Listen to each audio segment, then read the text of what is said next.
আজ আমরা জানব ওডিআই ক্রিকেটে সর্বকালের সেরা অলরাউন্ডার কে। চলুন শুরু করা যাক। শ্রীলঙ্কান সাবেক অলরাউন্ডার ১৯৯৬ বিশ্বকাপজয়ী দলের সদস্য সানাথ জয়সূরিয়া। তিনি ওপেনিং ব্যাটসম্যান ও বাঁহাতি স্পিনার ছিলেন। তিনি ৪৪৫টি ওডিআই ম্যাচে ৩৩ গড়ে ১৩,৩৩০ রান করেন। এর মধ্যে ২৮টি সেঞ্চুরি ও ৬৮টি 50 রয়েছে। বল হাতে নিয়েছেন ৩২৩ উইকেট। বোলিং গড় ছিল ৩৭। সাউথ আফ্রিকান সাবেক অলরাউন্ডার জ্যাক ক্যালিস। তিনি মিডল অর্ডার ব্যাটসম্যান ও মিডিয়াম পেসার ছিলেন। তিনি ৩২৩টি ওডিআই ম্যাচে ৪৫ গড়ে ১১,৫৫৪ রান করেন। এর মধ্যে ১৭টি সেঞ্চুরি ও ৮৬টি 50 রয়েছে। বল হাতে নিয়েছেন ২৭২ উইকেট। বোলিং গড় ছিল ৩২। পাকিস্তানের সাবেক অলরাউন্ডার বুমবুম আফ্রিদি।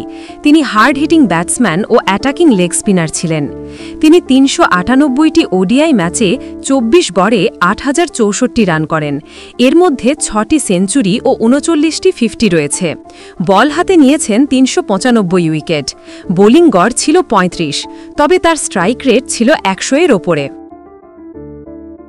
বাংলাদেশি সাবেক বিশ্বসেরা অলরাউন্ডার সাকিব আল হাসান। তিনি মিডল অর্ডার ব্যাটসম্যান ও বাঁহাতি স্পিনার ছিলেন। তিনি ২৪৭টি ওডিআই ম্যাচে ৩৮ গড়ে ৭,৫৭০ রান করেন। এর মধ্যে ৯টি সেঞ্চুরি ও ৫৬টি 50 রয়েছে। বল হাতে নিয়েছেন ৩১৭ উইকেট। বোলিং গড় ছিল ২৯। তবে সানাথ জয়সূরিয়া ছিলেন মূলত ব্যাটসম্যান। বেশিরভাগ ম্যাচে তিনি তার ১০ ওভার বোলিং কোঠা পূরণ করতেন না। একইভাবে জ্যাক ক্যালিস ছিলেন ব্যাটিং অলরাউন্ডার। তিনিও বোলিং কোঠা ১০ ওভার পূরণ করতেন না। শাহিদ আফ্রিদি প্রথম দিকে ব্যাটসম্যান ও কেরিয়ার শেষের দিকে বোলার হিসেবে খেলেছেন।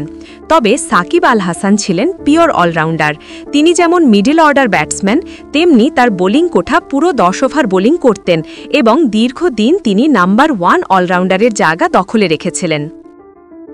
তো আপনার মতে সর্বকালের সেরা অলরাউন্ডারকে কমেন্টে জানান। ভিডিওটি ভালো লেগে থাকলে লাইক দিন। এরকম মজার মজার ক্রিকেট সম্পর্কিত তথ্য ও বিভিন্ন আপডেট পেতে আমাদের ক্রিকেট জোন বিডি চ্যানেলটি প্লিজ সাবস্ক্রাইব করে রাখুন। ধন্যবাদ।